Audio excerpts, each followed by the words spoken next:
Good morning and welcome to Money Minute, your comprehensive preview of this week's biggest financial stories. Last week, fears about the economic impact of the coronavirus continued to wreak havoc on markets. Government bond yields in the U.S. touched new record lows as investors bet on the Federal Reserve being forced to cut interest rates even further to cushion the economy against recession. So, what does this week hold on the data front? The biggest event for the UK investors next week is the budget on Wednesday afternoon. The new Chancellor, Rishi Sunak, already had a lot on his plate, having been parachuted into the role at the last minute.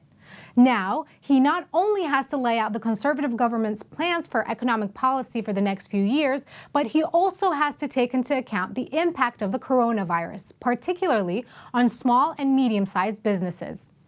Following last week's dramatic emergency rate cuts by both the Fed and the Canadian Central Bank, investors also expect the Bank of England to announce some sort of action in coordination with the government.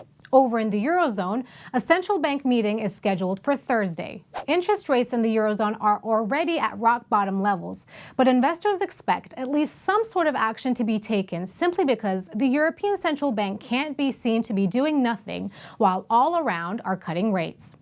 New boss Christine Lagarde was probably hoping she would have more time to ease into the job before crisis struck again, but no such luck. Elsewhere, all eyes will be on Asia for indication as to how the spread of the virus has impacted on activity over there.